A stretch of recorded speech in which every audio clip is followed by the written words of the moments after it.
Avengers Infinity War is right around the corner, which gives us enough time to go ahead and discuss the remaining movies that I have not reviewed for you guys, which is Marvel's Phase 2. So, hi, I'm Awesome Joe, and thank you very much for taking in the time of your day to watching Awesome Joe's playback-to-back movie reviews, and we're going to be reviewing Marvel's Phase 2. So, let's go ahead and get started here, guys.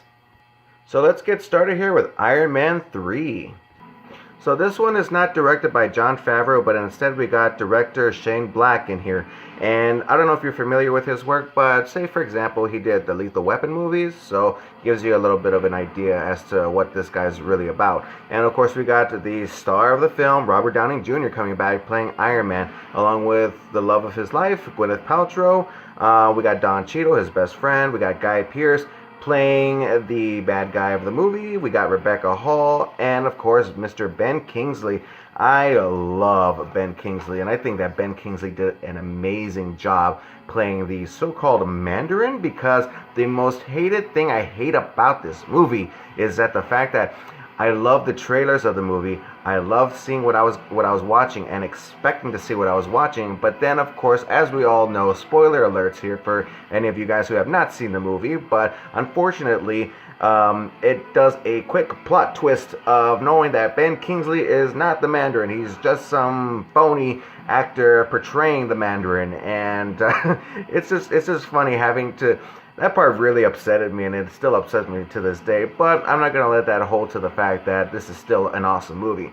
I'm a great admirer of Iron Man and all of his flicks. I enjoy the superhero. I enjoy the storyline that they're portraying. I enjoyed part 1, I enjoyed part 2, and part 3 is even more amazing. So I had a lot of fun with it. I mean, there was a lot of bad aspects to the film, of course, but if you'd ask me, I would have to say that this movie is a little bit higher top notch than Marvel has ever gone to before. It's a different portrayal. It doesn't really feel too much MCU. It feels like its own film, and I guess that's what brings so much amazingness to the movie. So that's what I feel about Iron Man 3. So on Rotten Tomatoes, they rated it an 80%, and I'm gonna have to go ahead and agree with that rating, but unfortunately I'm gonna pick it up a little bit more and giving it an 84%. That's my rating towards Iron Man 3. What do you guys think? You can always comment in the section down in the bottom, and we can have an awesome conversation regarding towards this flick or any movie in particular that you guys would like to discuss. So let's go ahead and jump on to the next film here, guys.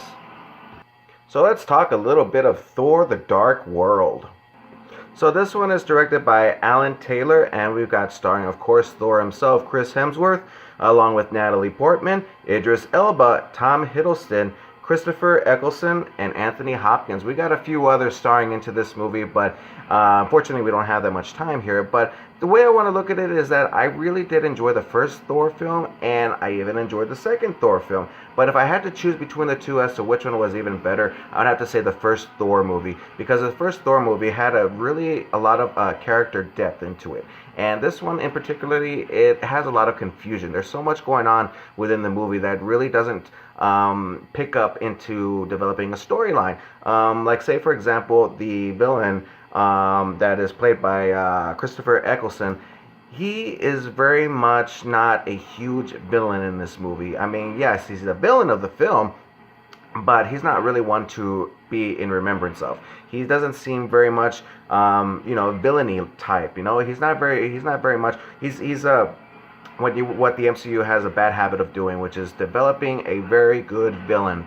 And unlike with Tom Hiddleston returning into the mix, he does an excellent job playing Loki once more. And of course, with Natalie Portman and Chris Hemsworth's chemistry together into playing these characters, it's still terrible as much as the first one. You just don't feel that connection between the two. And but I did love the love triangle though between the two, and Jamie Alexander's what's her name, Lady Sith of the Warriors 3. I saw a little bit of that in there, but it didn't really pick up too much. I would really liked to have seen a little bit of that more. And of course we got Anthony Hopkins doing an amazing job once more as the All-Father Odin. So I think that this film, it really does do well, but it's not a very rememberable one. It's really the movie that kind of kicks Thor off the list of not having much expectations, nobody being very interested into seeing what goes on further with this movie, even though the ending of the film does have a conclusion to it. But on Rotten Tomatoes, they gave it a 66%. And for me, I'd have to go a little bit down a little bit notch of giving it a 69. Yeah, it was a 66, but I gave it a 69. So that's my ratings for it. I really feel like this is the lowest MCU film up to date with all the films within the Phase 1, Phase 2, and Phase 3. So I think that this is the lowest one here. But anyways, that's my ratings for Thor: The Dark World. Let's go ahead and jump on to the next film here, guys. Next up, we got Captain America: The Winter Soldier. So this one is directed by the directors of our Captain America Civil War and our upcoming Infinity Wars with the first one and the Avengers 4. Which are Anthony and Joe Russo, which I believe that they are very talented directors, that I think that they are doing a wonderful job developing these movies into the MCU. They're doing a fabulous job. Of course, we got starring Captain America's Chris Evans. We got Scarlett Johansson coming back as the Black Widow. We got Sebastian Stan as the Winter Soldier himself. We got Samuel L. Jackson, Robert Redford, and Anthony Mackie into this movie. And I found this movie to be a really great, unique political thriller. It was a great movie. I had a lot of fun with it. It's different compared to all the other MCU films because you get more of comedic performances within the movies, and this one does have a minor pinch of it in there, but the majority of it all is a very serious tone. It's very dark, it's very serious, and I love the Winter Soldier's performances within this movie. He's very much the what Captain America is, the exact opposite, and he's Captain America's equal. That's the way I look at it. It's come to terms to where these two, when they come clashing with each other, it's an endless fight between the two. They are at equal levels here. And so I really do feel like this is a really great movie, and one of the bests throughout the MCU. One of the very bests. I had a lot of fun with this movie. And on Rotten Tomatoes, they gave it an 89%, and I love it so much enough to give it a little bit of a higher ranking of a 93. A 93 is a very great ranking. I really enjoyed and love this movie so much. I can never get enough of watching Captain America: The Winter Soldier. So let's jump on to the next film here, guys. Talking about great MCU movies, let's go ahead and talk about some of the Guardians of the Galaxy. This one really changed the MCU very well because the Guardians of the Galaxy is a story from the comics that not the majority of people knew who they were. And today, nowadays, they are the most popular superheroes come to time. And it's directed by James Gunn. And we got starring here Chris Pratt, Zoe Saldana, Dave Bautista. We got Bradley Cooper and Vin Diesel voicing their voices as the Rocket Raccoon and Groot. And we got Lee Pace as the villain. And we got Glenn Close in here. And this is a really awesome movie because it's very unique. It's something that people did not know about, and it's such an awesome film. There is a story here that had to be told to develop this MCU, to bring it to the next chapter of this universe. And it was very, very frowned upon, and it's one of the most best MCU films. I know I've been saying that quite often because that's what MCU does have a habit of doing, is making really great movies, really great superhero movies, and to include it into that. And I really do love the playlist that they do in here. That's a very unique thing that they did, is putting in some developmental music from back in the days of the 70s and the 80s and so on and so forth, and it really did spice up the movie a little bit more, giving it a little bit more fun. And the comedic performances are excellent. These characters, the actors that portray these characters, they do a fantastic job. They were born to do these roles. I mean, they just did a splendid job. This movie is a fantastic film. It very much is indeed. And of course, we get a little bit of a scene here with our second appearance of Thanos himself, with a little bit more of a little bit longer scene here, and which brings more people into excitement for the Infinity War movie. So on Rotten Tomatoes, they gave it a 91%, and for me, I love it enough to give it a 95%. So very, very close to hitting at the 100 top range. So what do you guys think? I know you guys have a lot of positive things to say about this movie, but let's go ahead and jump on to the next film here, guys. Things are getting a little bit more darker when we talk about Avengers Age of Ultron. This movie is the second movie of the Avengers coming together once more, going against the mega villain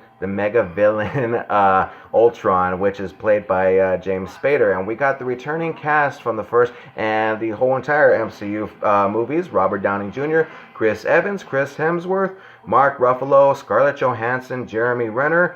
And we also got Samuel L. Jackson here, and then we also have two other inclusions into the team. We've got the Quicksilver, and then we got the Scarlet Witch here. And I love this one enough, but not as much as the first film. I love the fact that we are being introduced into one of the Avengers' mega villains. Why do I keep saying that? Mega villains, Ultron, and he's a big, huge aspiration to the Avengers in the comic books, but this one, as much as I enjoy James Spader because he has a magnificent voice portraying this villain, I really do feel like they could have given him more, something to expand on in future films, because I really did admire this villain. He's very sarcastic, he's very humorous, and I had a lot of fun with this villain. And this movie, it puts you in a position of wondering, is there going to be an Avenger that dies in this? And the majority of audiences were expecting for the weakest team member, which is going to be Hawkeye. And unfortunately, we all know, spoiler alert here, that Hawkeye does not die, and it actually leads into a different MCU character, one that hasn't been really put into the mix very quite well that long. So we also get Vision included into this movie, and Vision withholds one of the Infinity Stones onto his forehead, and which puts him into a very difficult position later on in the future, but making him a very unique character as well. So it's a very awesome film. I had a lot of fun with it. It's a great movie. Rotten Tomatoes gave it a 75%, a very low rating compared to the first Avengers film, but for me, I like it enough to give it an 81%. So that's my rankings for Avengers Age of Ultron. Let's go ahead and jump on to the last film of Marvel's Phase 2. So the last movie that we'll be reviewing today is going to be the last film of the Marvel Phase 2 films, Ant-Man. This one is directed by Peyton Reed, and we've got Paul Rudd playing Ant-Man. We've got Michael Douglas in here, Evangeline Lilly, Corey Stoll, and Michael Pena.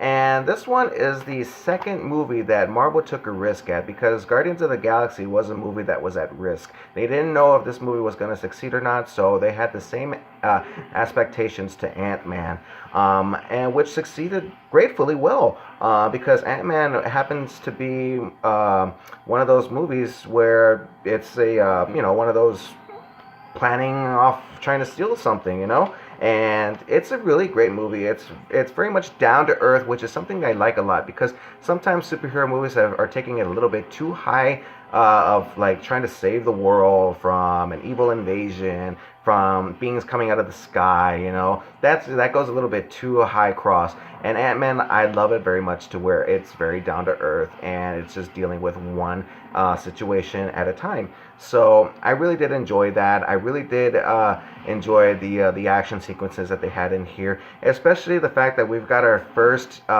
introduction to Michael Douglas as his younger self in the movie. So it worked out pretty well. The majority of people didn't like the whole younger youth version of the character, but because it seems very not real, but for me, I really did enjoy it. It felt very real to me personally. So I think that it was this movie is really great. I really did have a lot of fun with this. I really felt like I wasn't gonna like it, because you would think that such small characters were not gonna be really that interesting to watch. So, but instead it ended up being a really great movie. So on Rotten Tomatoes, they gave it an 82%, and I have to give it an 80% to agreeing with that rating. So that's my review for Ant-Man.